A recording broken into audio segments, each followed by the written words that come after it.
We work our way down from sales all the way down to what's the balance in your bank account, and is that balance heading in the direction it needs to be heading, or are you heading towards zero? How long do you have? And so that fractional CFOs can really add value to entrepreneurs. Is when you're pre-revenue, you're always heading towards zero until you start bending that curve up and realizing, revenue to start making deposits in your checking account. So it can give them an idea of how much runway they have as far as cash goes. And that's something that a lot of entrepreneurs, unless they have an accounting or finance background, they would struggle to tell anybody how many days of cash on hand do I have, and when do I have to be going back to investors to raise more equity. Big questions. How does your personal journey of overcoming sight limitations play into who you are today? So going blind, it sweeps so many distractions off the table. I grew up loving aviation, cars, boats, and all these things that you acquire eyesight. And as you get older, I think we hopefully all get wiser, and your priorities change, and you really start thinking about, what do I want my legacy to be? What's all of this for? And so blindness kind of has accelerated that growth for me. Maybe I would have been thinking about those things for another 10 or 20 years, but because this blindness, it started for me in my 20s. Now I'm in my 40s, and I'm very focused like a laser. Hi, and thanks for being part of this community of resilient entrepreneurs. Today's conversation is with Ben Risser, and we're talking about money. Ben's business has a clear purpose. He's strengthening communities through thriving small businesses. Sound familiar? His journey began as an aerospace engineer at Boeing Company, and he's now a fractional chief financial officer, an entrepreneur in financial services. His business, Provident Financial Services, provides small and equity investors with the financial intelligence and advice they need to transform their businesses.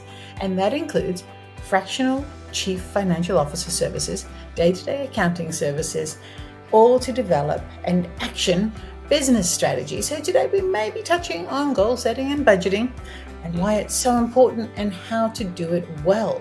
It's not that often that we get really into the nitty-gritty of the money conversation on Resilient Entrepreneurs, and I believe we could be doing it more often. So today's a special day. And something you wouldn't know about Ben is his personal journey with limited sight. He lives with low vision due to retinitis pigmentosa, which is a hereditary degenerative retinal condition, which he says is a challenging journey of acceptance, growth, and faith. And we're going to talk a little about that personal resilience too. Of course, you're listening to Resilient Entrepreneurs, the podcast where we speak with business owners and entrepreneurs from all around the world and from all walks of life, in the hopes that something you hear today will leave your business a little richer. Our business, 2-for-1 Branding, supports new entrepreneurs as you launch your business, and we offer you the tools you need to succeed, which is exactly why we invite experienced, professional, and successful entrepreneurs like Ben to this show to share their wisdom with you on this podcast. And we do have one small thing to ask of you, dear listener, a small thing that has a big impact. If you love this show and you find it helpful, please subscribe to the show on the platform you're listening or watching on now. It will really help us get this on the playlist of many more people who need this support. And the bonus for you is that you get notified of each great new episode, and you know you're sharing a bit of love, helping someone else to discover and strengthen the resilient entrepreneur within them. Ben, welcome to Resilient Entrepreneurs. It is so good to have you here today. Thank you so much, Vicki. It's a privilege to be here. Yeah, thanks, Ben. We appreciate you. Let's start at the beginning so we can understand a little bit about who you are and why you are on this journey that you're on now. So tell us a little bit about your background, your childhood, and were you an entrepreneurial child? I want to know. That's a great question. I don't think I've been asked that yet. And the answer is no. Both of my parents were very, very, very employee minded. And I really didn't realize the difference between the employee mindset and the investor owner mindset until I read all the Robert Kiyosaki books when I was a young engineer at Boeing. It helped explain the restlessness that I was feeling at Boeing, having graduated aerospace engineering, working at one of the largest aerospace companies in the world as a junior engineer. And I was restless, and it was driving my wife crazy. It was driving me crazy. And I didn't really understand it until Robert Kiyosaki explained his cash flow quadrant with the business owner, the investor, the self-employed employee. And I realized I was an entrepreneur and always looking to innovate and create value and do things differently and better. And the program that I was in at Boeing and the group that I was in just wasn't very entrepreneurial, and which explains why I just felt very cramped in that space. And so I started studying economics and finance, passed the level 1 chartered financial analyst exam while I was at Boeing. Then my second child, my lovely daughter, showed up and put the studies on hold, and eventually shifted into doing real estate syndication of large multifamily investments full time. After engineering, I got laid off out of engineering unexpectedly.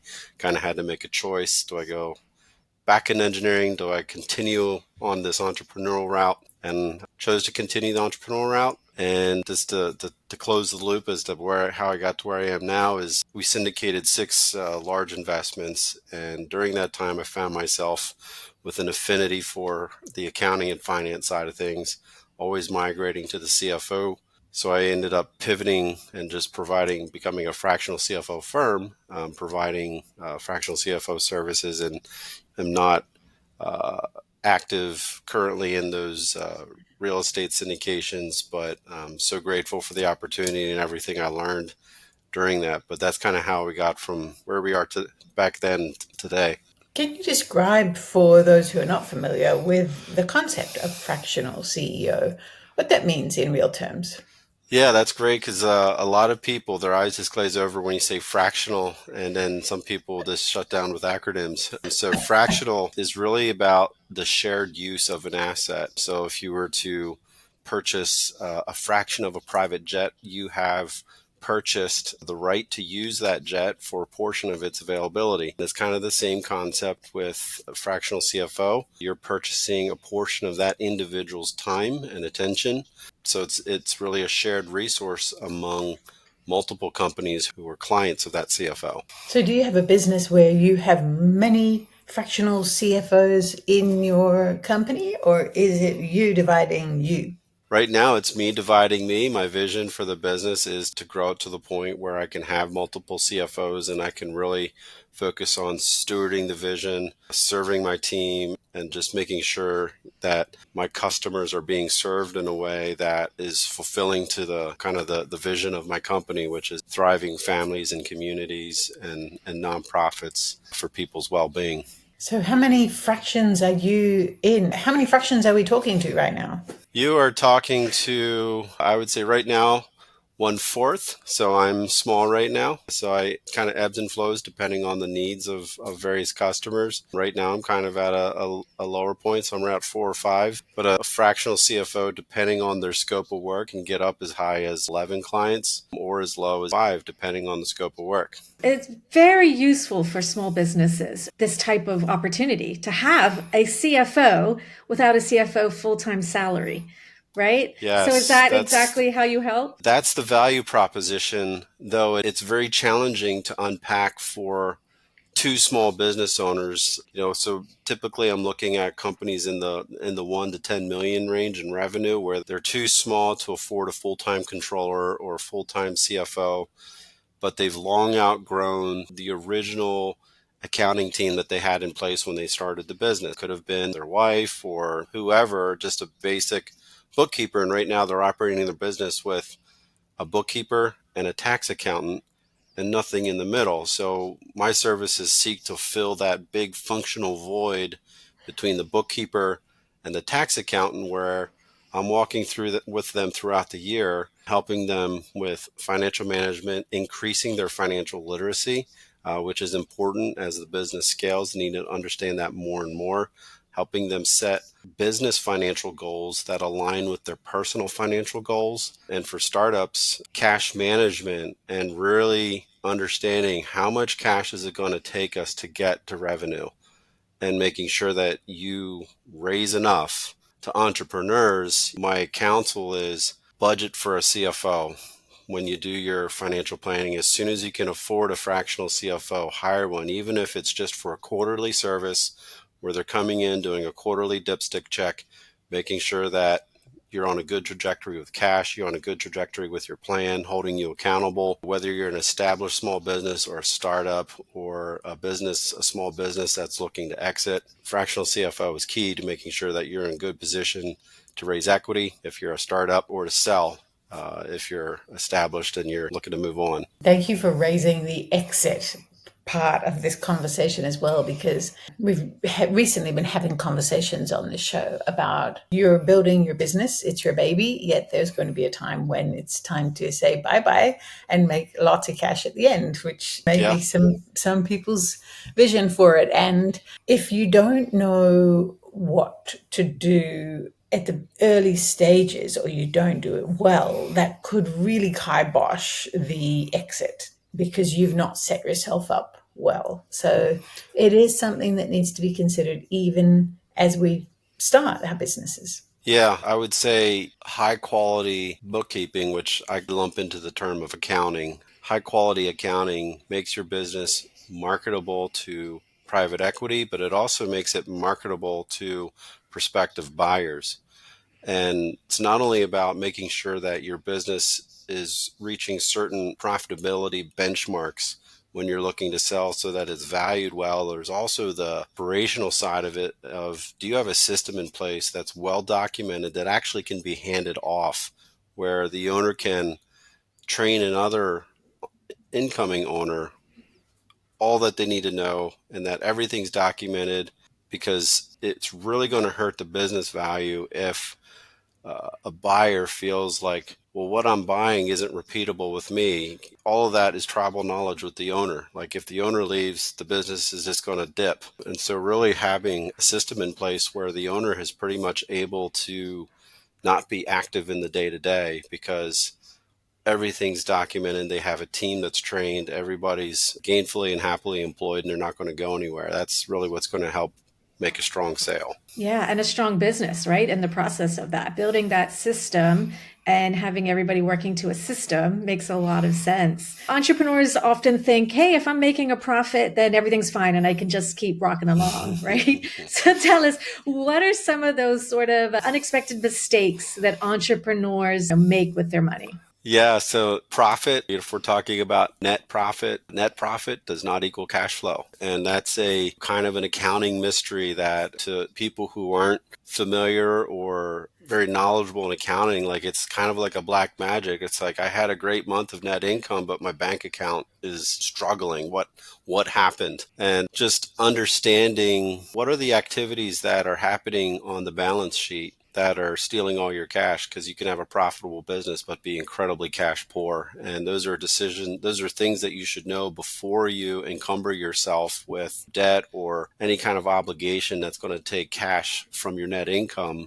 Because ultimately we want to get to the point where the owner can start paying themselves if we're talking about a startup. And so really profit and cash balance, there's a lot that goes on between the two. So you're a one-man band, you're an entrepreneur, you're a service provider, you're a Hmm. contractor basically, and your clients are paying you well, Yes. and you pay your bills at the end of the month and you take the rest. Good or bad Yes. approach?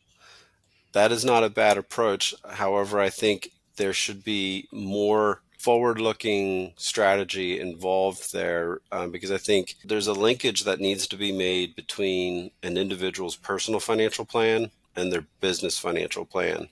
And that's one of the things that I see a lot of small business owners, and I'm guessing entrepreneurs as well, where they're just focused on getting the business up and running and getting the revenue, but really thinking about how are your business activities going to get you to your financial plan and being intentional about that. So we actually build budgets where we kind of start with the personal financial goals and then we back into the business and come up with a top line sales goal that's going to be required to end year over year growth that's going to be required. And then we actually even can back out into, like, if it's a business, like a services business where you need to be writing proposals, how many millions of dollars in proposals do you need to be writing a year if you have a 50% conversion rate or a 30% conversion rate? And really making sure that the entrepreneur is doing all those activities that they need to be doing to grow that business to plan. And also with regard to taking home all the rest, no, you can't take home all the rest. You do need to squirrel some away and save up for funding your own growth. Because if you can fund a good bit of your growth without taking on debt, that's great. If you can fund your growth without having to give away half of your company to a private equity firm, all the better. Not that those things are bad. You might have to do it for certain leaps in scale, but I would say leave as much cash in the company as you can if you're a startup and growing, because you don't know when there's going to be a rainy day. A strong balance sheet is how you weather difficulty. A line of credit isn't the solution. It's a strong balance sheet. A line of credit is the emergency handle. So, what are the things that the really successful ones get right? Ones that are able to scale, that are able to get to the point where they're hiring you and then maybe moving even quickly to the next stage where they need a full-time CFO. What are those business owners doing right? They're surrounding themselves with people who are smarter than they are in the areas that they need that support in. So if it's accounting, if it's legal, if it's tax, if it's finance, they're surrounding themselves with, it could just even be a peer group. Just be around people who are smarter and more successful than you, because they're going to lift you up and help you not make the mistakes that they all made getting to where they are. So I would say it's very much about surrounding yourself with the right people, hiring a fractional CFO as soon as you can afford them, at whatever package you can afford, and just making those wise financial decisions and having people that you can brainstorm with and mastermind with, as far as like when you have a fork in the road decision to make, that you're not making it alone. I think that's one of the reasons that some business owners fail, is because if they're at the top of the org chart, who do they go to ask the tough question? If they ask somebody lower in the org chart, that person might lose confidence and jump ship. And that's kind of where having a partner, like you two have each other to bounce ideas off of. But like a solo entrepreneur, who do they talk to? A fractional CFO is a great accountability partner and somebody that's independent and can tell them what they need to hear, not what they want to hear. Yeah, that's got to be important. So, Ben, the other part of your story really is about situational awareness. You talk about financial situational awareness, yet you've shared with us that you do live with a sight limitation. So, how does that play into your business world and making you who you are today? As my vision fades, trying to increase the vision of my client as far as being financially situational aware. But in regard to financial situational awareness, it's being able to answer 4 questions. Where have you been? Where are you at? Where do you want to go? And where are you actually heading? So those are the 4 questions that a CFO should be able to answer for any client. And it's not a trivial matter to actually figure that out and quantify it, because depending on the state of the accounting of that particular company, it could be very difficult. But financial situational awareness consists of financial intelligence, which is concise, high level, actionable data. And financial literacy is the ability of an individual to understand financial content and format. And so we provide both. So we help increase people's financial literacy so that they can make decisions in their business autonomously. And we provide the financial intelligence with it, which is like the financial dashboards that has operational key performance indicators, financial performance indicators, where the owner, the more we can provide that, and the more the owner comes up on their financial literacy, the more strategic our conversations can get. Did I answer that question adequately? Financial I situational love, awareness, it's a big word that requires a little bit of unpacking. yeah, thank you for that. And I love the 4 questions. You made it very simplified anyway. Since we're on a podcast, I can't show you the graph, but like just the dashboard has a chart where it answers those 4 questions for sales, gross profit, net income, and cash flow and cash balance. And so we work our way down from sales all the way down to what's the balance in your bank account, and is that balance heading in the direction it needs to be heading, or are you heading towards zero? How long do you have? And so that fractional CFOs can really add value to entrepreneurs is when you're pre-revenue, you're always heading towards zero until you start bending that curve up and realizing, revenue to start making deposits in your checking account. So it can give them an idea of how much runway they have as far as cash goes. And that's something that a lot of entrepreneurs, unless they have an accounting or finance background, they would struggle to tell anybody how many days of cash on hand do I have, and when do I have to be going back to investors to raise more equity. Big questions. How does your personal journey of overcoming sight limitations play into who you are today? So going blind, it sweeps so many distractions off the table. I grew up loving aviation, cars, boats, and all these things that you acquire eyesight. And as you get older, I think we hopefully all get wiser and your priorities change and you really start thinking about what do I want my legacy to be? What's all of this for? And so blindness kind of has accelerated that growth for me. Maybe I would have been thinking about those things for another 10 or 20 years, but because this blindness, it started for me in my 20s. Now I'm in my 40s and I'm very focused like a laser on, for me personally, it's about helping advance the kingdom of God. Being a Christian, for me, it's helping other businesses thrive so that they can be generous.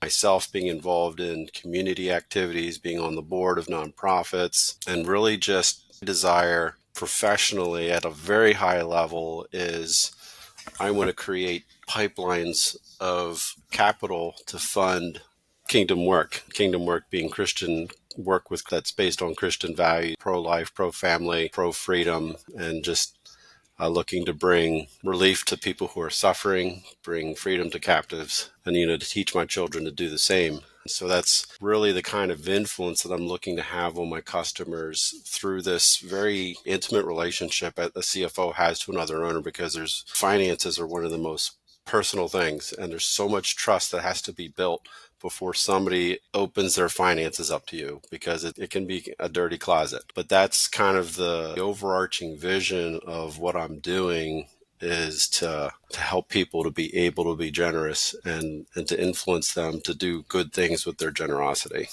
Sounds like a bit of a purpose-driven business you're trying to build. I love that. Yeah, it's very impact focused, and you'll find that a lot of fractional CFOs are very impact focused or mission and impact focused people, because the role of a fractional CFO, you can have such a huge footprint because you can serve up to 10 customers or 11 customers each. You may have 10 to 50 employees, and there's 4 people at home for each of those employees generally, that are depending on that person's paycheck, and that are looking towards the leadership of the owner.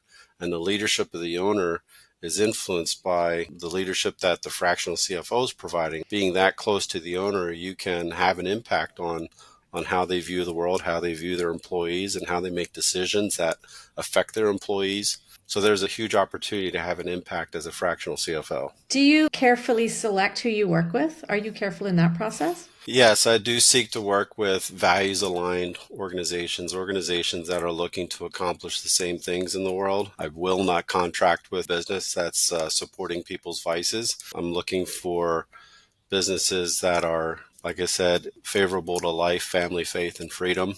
And if it's not in support of those things, that's kind of the litmus test, is life, family, faith, and freedom, and country. That's the last one. I think with any business, they should look at their values when they're considering a decision, whether that's to take on a new customer or business decision of any sort. We love to talk about values. We share this story on this show quite often, that the very first thing Laura and I worked on before even setting up the business was our values.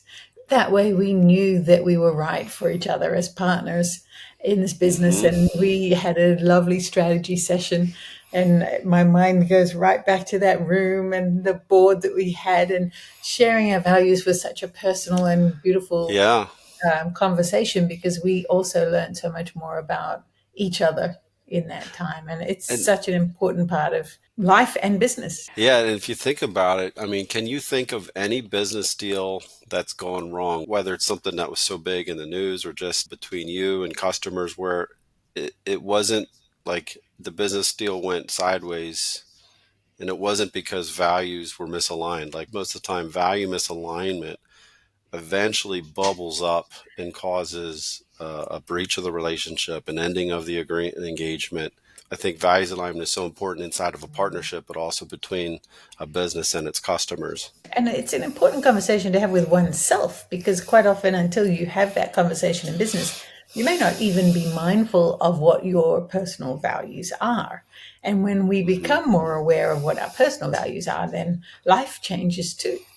Yeah, and I think it'll guide you when the going gets tough. Because when the going gets tough, you have to go back to your values. What's your purpose in life? What kind of legacy are you leaving? And is that legacy worth fighting for, whatever tough situation you're in? Yeah, exactly. And guide us through things like we've been through the last few years, where, all of business was in a huge upheaval and we all had to pivot and change and figure things out. And it's going to become even more so in the age of AI that's coming rapidly. And there's a lot of people fearful about Yeah. AI taking their jobs. I just saw a post yesterday about robots are taking over Chipotle, and people are up in arms about it. They're absolutely furious. They're taking our jobs. I've always been of the mindset that it's a tool and you just got to learn how to use the tool, right? You could say that about anything that's happened in history that's disrupted employment in general. So, what's your thought on AI and in what you do in the financial areas of people's business? Do you feel like there's going to be a lot more tools for people to use that will help them? What do you think on that? I think AI eventually is going to commoditize financial reporting and analysis to where it's going to be able to suck in accounting data and do basic financial reporting and analysis. So, one of the areas that I'm trying to focus on in my business is really providing that strategic human value, the value of discernment and strategy that I don't think AI is there yet. I don't think AI is going to replace human wisdom and just the ability for humans to contemplate complexity, because AI is looking for patterns. It's looking at data sets and it's looking for patterns and saying, what have humans kind of decided in the past about this thing? But I don't know how much have you messed with ChatGPT and some of those AI platforms, but it's not too hard to get something back from AI where you're like, yeah, that's not correct. It's not there yet. And I think it's going to be a long time before it replaces human discernment and the ability to smell if something's wrong. I don't know, maybe I'll eat my words in 20 years. I think as far as in my space, I think fractional CFOs, I don't think they're going to be replaced, because helping business owners navigate their complex marketplace, I think, is a very human experience and wisdom dependent task. Talking about being replaced by technology, that brings up to mind the whole conversation about failure. And we do like to ask guests on the show what your failure mindset is. My failure mindset, so far in my experience, it's always been like, yes, it's painful, but it's like, all right, what did we do wrong? And what lessons learned are there that we're not going to repeat? And I think that's the value of human experience. That's where wisdom comes from, is it comes from failures and learning from those failures and not making those failures again in the future. And so my view of failure is that it sets you one step closer to success, because you're all the smarter and you're not going to make that mistake the next time. You've already paid for the mistake. Exactly. Now you've learned from it, right? Yeah, that's why Brilliant. history is so important. Whatever the history is, whether it's world history, American history, history is so important to study. It's so worthwhile. Let's not repeat the mistakes of the past. Yeah, tell that to the teenagers. That and they don't want to do history class. Why do we have to learn about history? Put it in story format where it's not just dates and names and places, but it's a story, because I think it can be an engaging story. Yeah, absolutely. Absolutely. And we know storytelling is the way that we remember things, the way that we can easily share information and has been through history. So I love that. Thanks. So, Ben, what's your opinion on resilience? What does it take for someone to become resilient? from your perspective? For me, it comes from my faith. I have my faith in God is unlimited. For me personally, I can be courageous. I can get up when I fall flat on my face because I know that God has a purpose in all of this, and I can press on because I am depending on His future grace to carry me through, and I'm just going to be obedient to what I think He's calling me to do. So my resilience comes from my faith for me personally. Do you think that follows through for someone who doesn't have a strong faith such as you?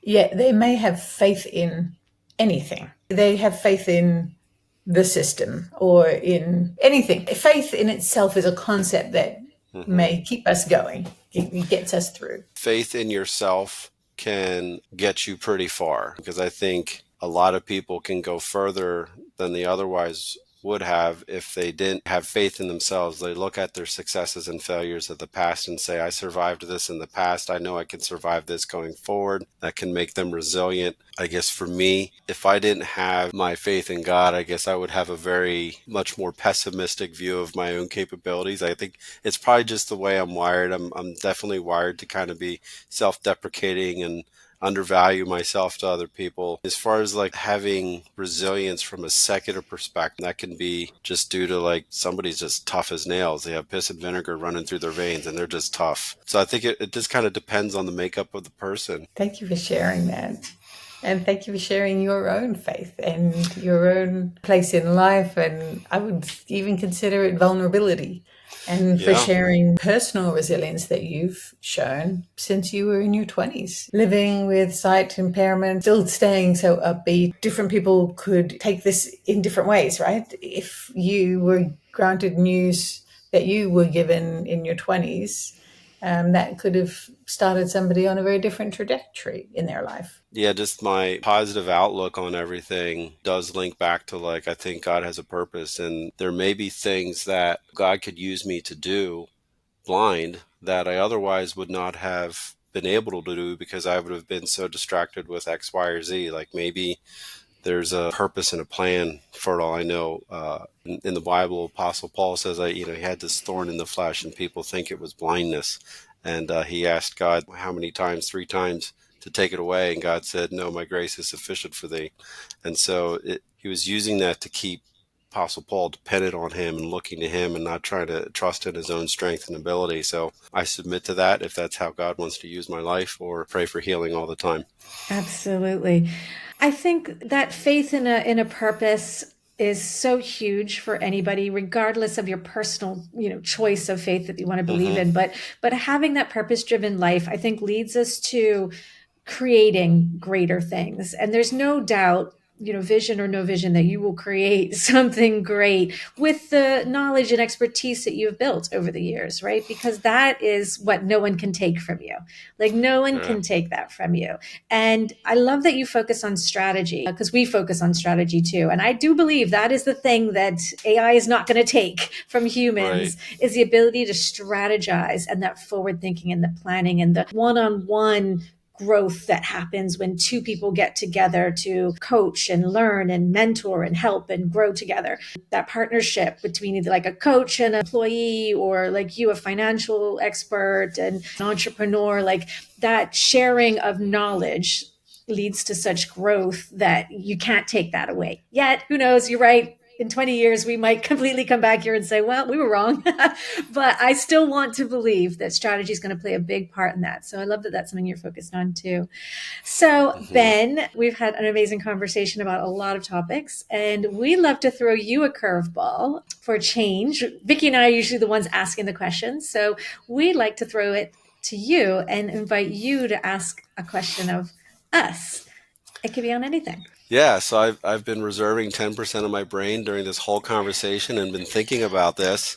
What I would thought would be a great question to ask for the entrepreneurs in your audience who are providing some kind of professional service that is really, it's a very strategic professional service. It's a service that is difficult to unpack in 30 seconds. If you get face to face with an owner and you have to explain what you do, is there any general rules of thumb for professional services when what they provide is so complex? It's extremely valuable once somebody understands what it is, but very difficult to unpack in 30 seconds. Is there any tips or pointers for those types of people to be able to communicate their value in a very short period of time? It's one of our favorite things to help people with. And my short answer to that, Ben, would be to consider first how you help your client, what value you bring for your client. Don't worry about how you do it. Don't worry about what service you're delivering. Think more about how you change their life, how you impact through your service. So focus on the high level quality of life impact first. That creates the interest that gives you more time to unpack it a little bit further. Yeah, I think it's that slow unpacking that really helps them to understand. So you almost just want to keep it as simple as possible and then invite them to ask deeper and deeper questions. Because if Yeah. you go into like a 5-minute pitch about what you do, most people's eyes are going to glaze over and they're going to be like, I just was trying to say hi, because you don't know what they want to know yet. Actually, we learned in an entrepreneur accelerator, Vicky and I were in at the beginning of building this business. And one of the things they said was, how do you like simplify what you do down to the most basic thing? Because I used to explain what I did in lots of words in lots of ways. And I said, oh, I do marketing. So now if somebody asks me, I say, yeah, I do marketing. I have a marketing agency. And then I wait to see what they want to know next. Oh, that's cool. I'm an entrepreneur. I'm just about to start. I'm like, oh, well, we specialize in launch strategy. Oh, that's really good. And then I just let it go a level deeper and deeper and deeper like that. Yeah, that's helpful, because I imagine I'm not the only service provider that has value to deliver that's very difficult to unpack. Thanks for that opportunity to ask you guys a question. Oh, it's fun. I enjoyed it. Thank you for the question. It's a great question. And thanks for your time, Ben, and insightful conversation. It's been really interesting and an important conversation. Yes, thank you so much, Lauren, Vicky, for asking the questions you asked, because I agree that is a very important conversation, and I hope that it resonates with your audience. Yeah, I have no doubt that it will. And it is always important to discuss money and numbers and find someone that you trust and get that CFO on board when you're ready for him and can afford him. And I love the idea of fractional CFO. So going to look more into that. And if there are people in our community that are looking for that, let us know. We think it's amazing what you do, Ben. Thank you so much. All the best. And we really appreciate your time and expertise in this very important topic. Thank you so much, Lauren, Vicky. And that's a wrap for today's episode of Resilient Entrepreneurs. We hope you enjoyed hearing from our amazing guest and learned something new about resilience and entrepreneurship. Remember, resilience isn't just a trait, it's a skill that can be learned and developed. And if you want to stay connected with us and hear more inspiring stories, be sure to hit that subscribe button and follow us on social media. And if you know somebody who's a resilient entrepreneur and would be a great guest on our show, we want to hear from you. Please reach out. Thanks for tuning in, and we'll catch you on the next episode of Resilient Entrepreneurs.